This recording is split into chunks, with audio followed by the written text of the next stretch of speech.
the fact that the fuel source is local. The fuel source is here. It's eucalyptus trees. And I think a lot of you know, these trees were planted, I don't know, 20, 40 years ago. They were planted to be cut down and used for some commercial purpose. And it never happened. So you have all these trees, well, you guys know, you have all these trees all along the coast.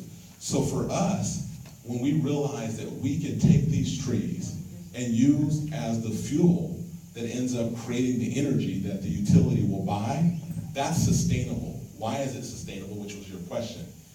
Those trees, once you harvest them, you can reharvest them after you plant in 7 years. So every 7 years, you can cut the tree down, use as fuel, plant immediately, and then reharvest 7 years. So that's the sustainability, which is amazing. So that's what happens on the tree trees. So how many years? Every 7 or 8 years. How many years of trees do you have How much now? standing crop do you have right now to work with? For how many years? 2.5 million tons. How many years? For how many years, though? That would last us for about 10 years, just So, standing. so oversimplified, I don't know the technical part of it, but oversimplified, we have enough to be able to get through the 7, 8 year cycle to replant and then do it again. So that's I think what you were getting at. So it's enough to get through the 7 year, 8 year cycle. Okay, so when you cut down trees, you may affect rainfall, and already the Honua Coast has a hard time with low rain inches measurements. I'm wondering, have you calculated that out in an EIS, and is the EIS available to us? Rob, you want to address that? Actually, I don't know the answer to the rainfall question that you answered, whether it's going up or down, or whether you can It's attribute it already to down. the trees. But I don't know if you can answer that. I'm not sure that, I don't know the answer whether or not you can attribute it to the trees. So what we can Look into do, that for me. what we can do is we'll look into it and get a response back to you on that question. Thank you for that. All right, next question. Yes, sir. You say in this brochure that you can burn green waste. How much green waste is generated right now? From the trees. You said we can burn green waste from the brochure. How much green waste is there? I don't know the number of tons of green waste, but I do know that in our mix, we can burn about 10% of green waste as long as it's clean. So I think, here's what I think is important. Here's what I think is important. What's that? I'm sorry. What does clean? Yeah, so here's where if I'm not answering the question right, let me know. So when I first came here in, I think it was January, everywhere I went, people were talking about these albizio trees, right? Like, it's an invasive species and it's an irritant, obviously, to the community. And what we did is we went back and we realized that we can burn and use for fuel 90% of the eucalyptus trees for all of the energy we need and fuel. And then we can also use 10% of that albizio tree. So that mix is what we're working on, which I think answers your question on that. So thank you for that. All right. We'll go for you. Sorry, ma'am. To her right first. We'll go to her first. My name is Paige, Green Page. My question is about the burning. How is that done that it's not going to create pollution? How is that clean? This is our technical guy here, Rob. So this is actually one of the areas that we're most proud about the plant. In order for us to get the plant permitted and get an air permit, we had to comply with the most stringent standards that they have in the United States, with the EPA and also with the local, with the HDOH here in Hawaii. And what we did is we went through the entire process and we ended up designing into the plant best available control technology, which is the highest level of emissions control. And it really controls two things. One is particles that come out of the stack, and also gases that come out of the stack. But we were worried about particulates, so we added more equipment above and beyond what we needed from the EPA. So this is an area we feel very comfortable with because we've gone and spent more and designed more into our plant than what we need to meet the EPA standards. And what's gonna happen is, we're gonna have a lot cleaner plant than you would have here now, the existing plants that burn fossil fuels, or even a plant that you would have on the main somewhere, because we put in the extra capital to do that. Thanks, Ron. His name is Rob Robinson. Yes, Val, was that Val? Yeah, Yes, Val. it is, thank you. And how will burning trees in an incinerator at a fast-burning rate compare to burning fossil fuels in terms of CO2 emissions? There's a couple differences. Again, it's a good question, and it's an area that we're very happy about. There's two pieces to it. Fossil fuels have hazardous chemicals and components to them that don't exist in wood. So those just simply won't be part of our emissions package at all, because wood just doesn't have some of those hazardous materials. On the CO2 question, there are differences about the amount of CO2 per pound of fuel that comes out of our plant through emissions.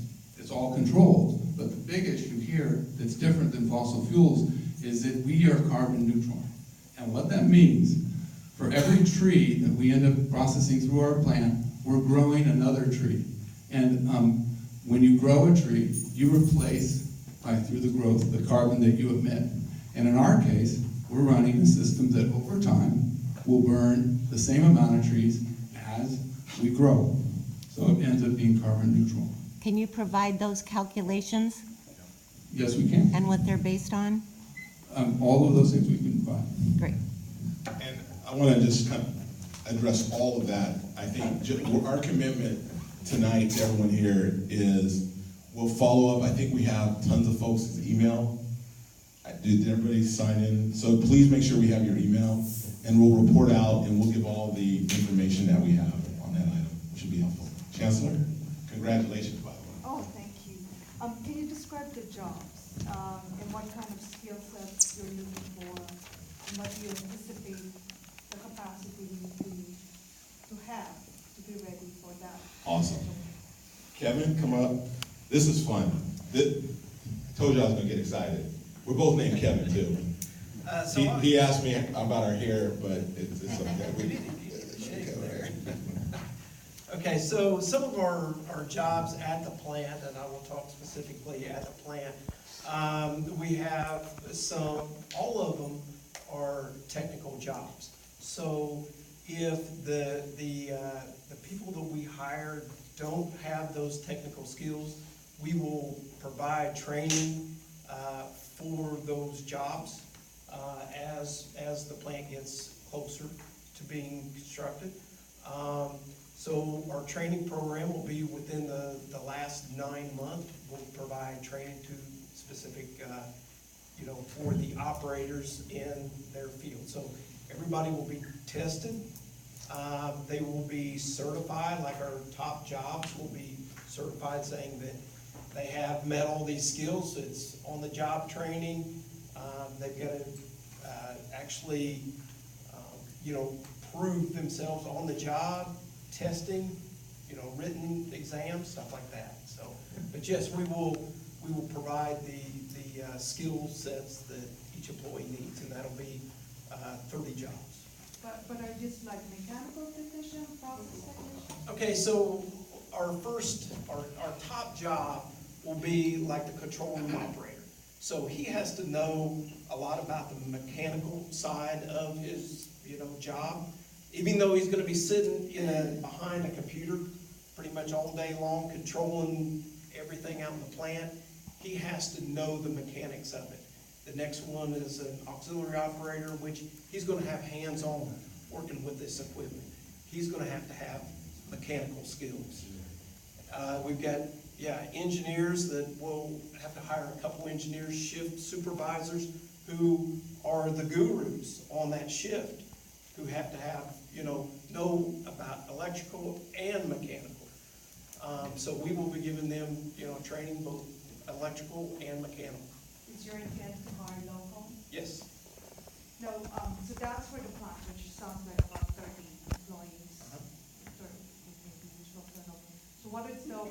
for the forestry side? What kind I of can- skill set you're looking for? Yeah, and again, this is why I'm excited, so thank you. So Kevin, just so folks know, he runs the plant. He's there day in and day out. There's gonna be 30 permanent jobs there. During construction, there's gonna be 200 construction jobs. And we have a lot of our partners in the room that are here today. I wanna thank all the labor folks that are here today. I mean, we have an incredible partnership with them, and I'll talk about it in a little bit as we get to your question. Manuel, you gotta get ready to say one thing, because prior to this, we had a meeting, at 5:30, and we talked about workforce, the exact question that you're asking. No, and we're gonna have additional meetings, because to me, we think that's the game changer. That if we can be able to start in middle school and high school with young people, connect them to the community college or a four-year college, and then have a place of employment after their training or internship or apprentice, that's what this thing's all about. And we think at Honua, we can be a model for this. And I'll have Rob just talk about some of the other jobs in the forestry, I think, which was part of your question, as well, if you don't mind it. So in the meeting, one of the things that we talked about was the forestry jobs, and I said that the forestry side was the area that I knew the least about when we started this, but it turned out to be the most interesting. And the reason it's so interesting is that, one, I learned how technical it is to actually manage a forest for this type of a project, and I learned how many different types of jobs there are. So to give everybody a perspective of the size of what we're talking about, every year we'll need to replant and harvest somewhere around 2,000 acres. So when you think about that, the first thing is, well, how do you get all the seedlings for a 2,000 acres? So we're gonna have an entire nursery system just to get the trees ready to be replanted.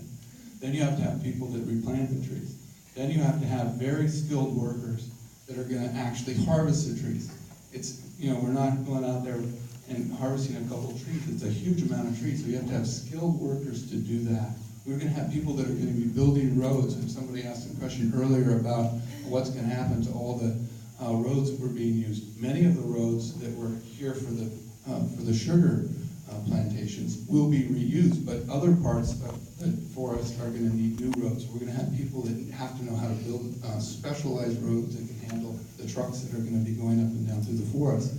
And then the more interesting part is the forestry part, the management itself is very technical.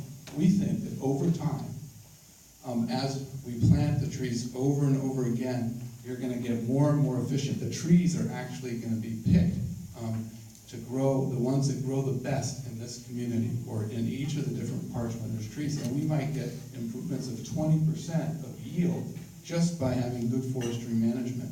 And the way to do that is you have to take an incredible amount of data about every tree that's out there and where they're planted. So it's very technical. And where I ended in this meeting is that the conversation I had today when I was with our forestry people was who was gonna run their computer model to figure out where all the trees were and how they're gonna be harvested and kind of take inventory on these trees. So that's a very technical job. So you can see there's a huge breadth. I'd love Dean and Elmer, I don't know if either of you like to, okay. But wait, make a comment on the job piece. You guys, either one of you mind doing that real quick? Elmer, on the job first? On the job? Yeah, I just think the importance of the job piece.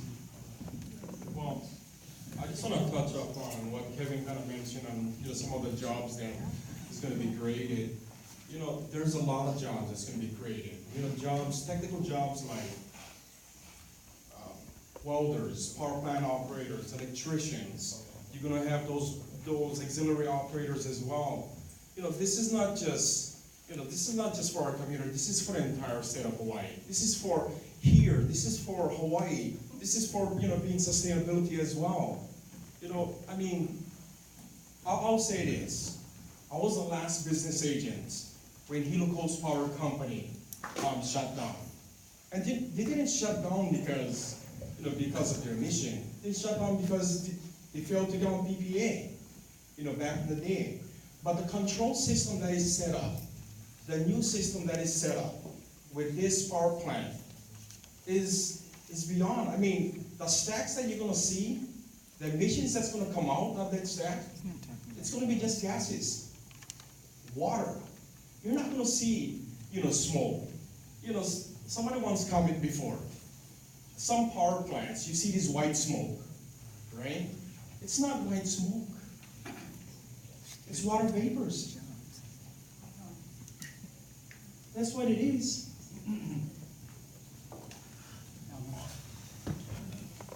Thanks, Albert. So my name is Dean from the Carpenters Union, and when this project was online, back in 2013, Hawaiian Dredging was a contractor, and we had a lot of construction workers on that project. And our members were very happy that they could stay home and work here. A lot of our members go out and work on Kona side, some of them travel. The fact that a lot of our members can stay here and work on this side of the line of the island was huge for us. Yes, sir. On the piece of, on the construction side, Dean, I gather then, and also to Kevin, I gather that the 200 jobs or the other construction jobs that we have are all local people, or are we importing workers from outside of the state? The goal is to have all local people. And then there's sometimes that there's specialties where we may or may not have here, that we have to broaden the circle for where, in which we recruit folks, but the goal is to have as many local jobs as possible. Thank you. Then I'd like to follow up on the fuel source, the trees. Because you mentioned 40 years of growing trees, and I don't know if it's 40 years along the Hamakua coast, because the trees were planted that we have seen along the highways was after the closure of Hamakua Sugar, and it hasn't been closed for 40 years.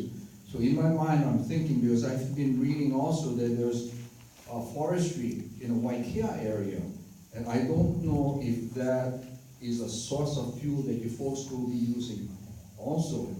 And how many acres do we have on the Hamakua coast? Because 2,000 acres was mentioned. Do we have enough fuel source to provide the 2,000 acres that you're going to need for fuel? Awesome. Thank you, Rob. You want to- So the question, I think, was how many acres do we have available to harvest the trees? So right now, we have about 33,000 acres that are under cultivation. There are also more acres that could be harvested if we need to expand the amount of wood supply. But those 33,000 acres are enough to supply our plant for perpetuity. He asked you, how many are planted along the Hamakua coast or somewhere else? The Hamakua coast has about 19,000 acres on the Hamakua coast.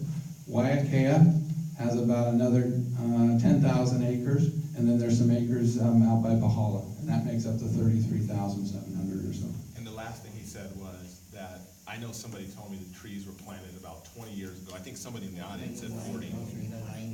Yeah. So point of clarification, there were some plots that was planted some 40 years ago.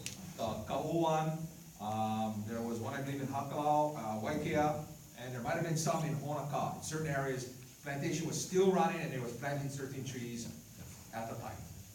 So I just think to clarify that, I think there was, again, a lot of trees were planted 20 years ago and some even longer around the coast. So again, for the question, they were designed to be commercialized for people to do something with them, and it never happened. And now we're able to do it, and then we'll be able to reharvest it. I think that's the big takeaway. Go ahead, last question, then we'll go here. Yes, sorry. We see some harvesting of those trees happening right now. Will that harvesting, the trees are going down to Kauai High, will that stop and you folks will have full control of the harvesting of the trees? Two parts to that. There are other groups that are harvesting trees that aren't part of the areas that we're looking at, and they may continue to take those trees down to Kauai High, and they're exported mostly to China. Our goal is not to do that. We want to have a self-sustaining process here where we're using the trees locally, either for our plant, and the other thing that we can do is have higher value uses, whether through lumber or the veneer. And so one of the things is that this is a bigger project than just our plant. There's high-value wood that will create different industries than just the power plant. And those will create other jobs and also skilled jobs. And the system actually works better when you have a high-value component and you have the power plant. Because we really just want the low-value wood. We don't have to do the high-value stuff. All right, we'll take the last 3 questions. 1, 2, 3. Come on. So, Yes, sir. I'm sorry, one. Trees and taking them down to quite high. I'm sorry, If say you it go again. down quite high, you don't see any trees now. So China not buying the trees right now. Yeah, we hope to make sure that what we do stays here on that. So thank you for that clarification. Yes, sir. The promise you can keep, however, is energy production. You can't keep the wood mill promise at this point, and that might run into an issue in the future. My concern is, what are some of the after effects of what you're doing? One is the type of tree renewal. Do we get a monoculture, dense monoculture, which frankly is a fire hazard? Okay, and then if postage stamp harvesting can cut that down, but we really do have a forest fire hazard going right now because of the density of what's there. So in a way, you're saving us from that potential problem. You have a hot water effluent because you have a cooling tower, and that's fresh water that's going to go out at a temperature that's above normal, and as I understand, be probably disposed of into the ocean. There are issues around that, and there is no such thing as 100% clean burning. Any of us that have a wood stove know that, and there is a relatively, I don't know what the percentage is, but there's a wood ash disposal issue, and some of the things in wood ash can be used profitably, but it's a dense lime and potassium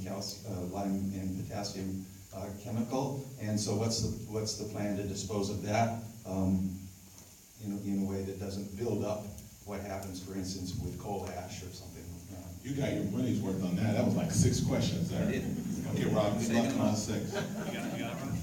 Yeah. Monoculture, fire hazard, then water, and ash. Okay, I'm gonna go reverse order. So, to start with, on the ash that we produce is completely different than a coal ash. Right. Again, because the hazardous materials just aren't present in the wood. So our ash can be used as a fertilizer either in our own fields or in other agricultural fields. That's the first and primary usage that we see for the ash. So that's the first thing. Second thing was water. So we actually changed the way that we were going to handle the water at the plant. In the old days, they actually did just throw, and back in the sugar mill days, they just would throw hot water out into the ocean, and that did create problems for the reef environment. What we're doing is completely different.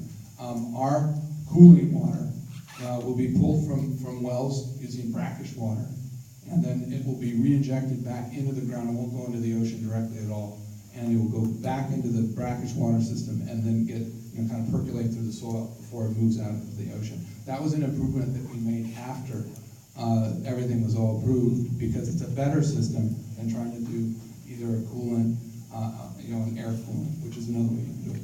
So that's the water. Two more. Just the forest fire and the monoculture question. So on the monoculture, we are primarily using one species of eucalyptus here that's being grown on the coast. What's going to happen over time is that we'll use many different species of eucalyptus, and it will depend on a whole bunch of different things, like altitude, how close you are to the water, and so the forest will change somewhat over time, but it will still mostly be eucalyptus. And so with any forest system, you have to manage it properly so that you can manage the forest itself properly to minimize the fire danger, and we will certainly do that. We have one more. All right, last. Right here. Yeah, I'm sorry. Yeah, no. My bad. I still, Lisa Howlett, by the way, I still did not hear where the EIS is available, and I also I want to know if there will be written that there will be a guarantee of no tires. When you talk about burning biomass in perpetuity, you have heard of climate change. So I wonder, have you addressed that conversation? Also, common knowledge is that biomass is dirtier than coal. So how do you capture? Because the regulations are heavier for coal. Yeah. So that's an important part that I would hope would be addressed in that EIS. Yeah, so what we'll do is we'll respond, as I said earlier, you asked me about the EIS, we said we're gonna look into it, Yeah. and then we'll make sure to email it out. And the health of the community, especially the Hawaiian homes. Okay, I would hope would be in there with respiratory issues. Yeah. And no, it is not steam. We know that. all right, thank you. Yes, sir. I'm gonna go here, and you get the last one, sorry. Yes, sir. He's got you right there. I've been hearing you say the right things. Will we have 24/7 access to you from now until the end of your project? You know what's funny? Hey. What's her, I can't see her name back there. Lisa. So I made a commitment, and I appreciate the question, because when I started coming in February and March and April, people started saying, well, we've seen this before. You come, you might save it, you get it off the ground, it's good, and then we never see you again. And that just didn't feel right. So I went and flew back on my week and talked to my wife and said, if we're lucky enough to get this project across the finish line in July, we have to be committed to coming back regularly through the plant being built, which is another 16 months. And then after that, whether I sit on the board or some affiliate, I just have to do that. So you have my commitment on that, and I appreciate the question. Thank you. Okay, yes ma'am, and then you get the last word. Yeah, we love the local hiring thing and working with community colleges and high schools and so on. Just wondered if you could have some kind of numerical goals for the community so that we make sure that we can follow that. Love that. So that's one, and then the Can other. I answer that one real quick? Oh, sure. I mean, I love accountability.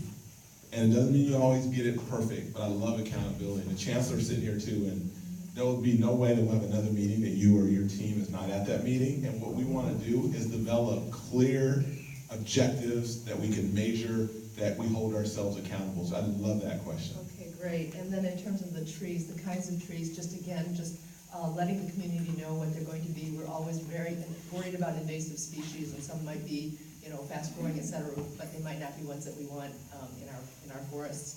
And the last is your commitment to union jobs. I imagine seeing all the LWU people that you are committed to union jobs, because we want to replace the plantation jobs with good jobs, which means union jobs. So I just wanted to make sure. If I could do a backflip right now, I would do it.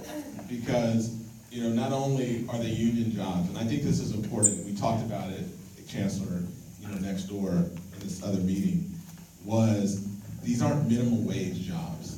These are jobs where people are earning very good money, there's opportunities to move up. That's a big deal. I mean, everybody knows, whether you support this project or not, everybody knows there's not enough opportunities on the Big Island.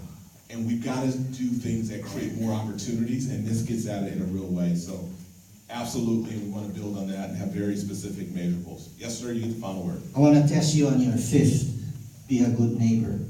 Do you do pickup games? First of all, you got to probably define that for half the people in the room. What does that even mean? Basketball challenge. Hey, if you go one-on-one with him, I like seeing it. You have to be a good neighbor. It's not too often I get speechless. One-on-one. Not one-on-one, but just have a game with my guys.